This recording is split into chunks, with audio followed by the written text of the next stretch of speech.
Okay, guys, I just finished my very last review for a Merry Thanksgiving weekend. The movie was A Christmas Cookie Catastrophe starring Victor Webster and Rachel Boston. It premiered last night, Sunday at 6 p.m.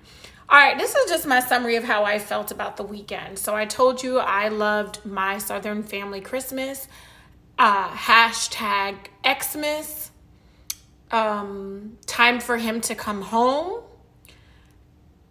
A Holiday Spectacular, and A Cookie Cutter Catastrophe. So like I told you guys, with 8 movies premiering this particular weekend, I told you guys 3 of them would suck and 3 of them were absolutely horrible.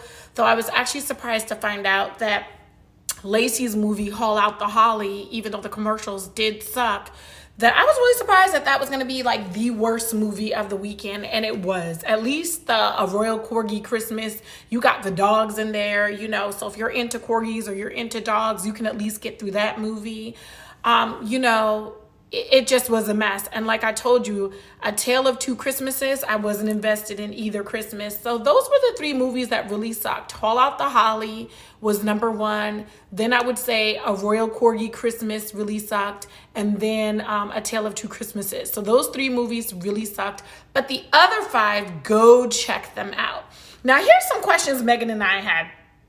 So Friday was basically all white people. And in My Southern Family Christmas, we had a black mayor. We did see some black people because we was out there in Louisiana.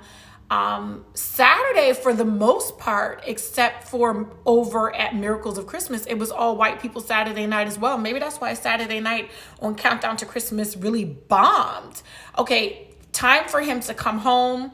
They did have like a black CEO at the beginning of that movie. So Miracles of Christmas usually sprinkles in their diversity very easily. I usually don't have to mention it as much as Countdown to Christmas.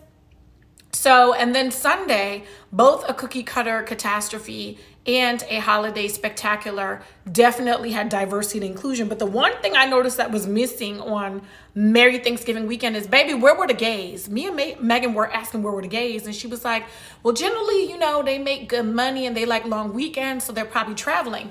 That doesn't mean that we couldn't have gotten somebody from the LGBTQ community to be in any of these movies, but baby, the gay people were missing. I miss seeing gay people remind us of why marriage is important in like We Wish You a Merry Christmas. I miss them being innkeepers. I miss them being counselors. I miss them being best friends. Baby, where was the gays? Overall, Hallmark did pretty well this weekend, but there were some letdowns.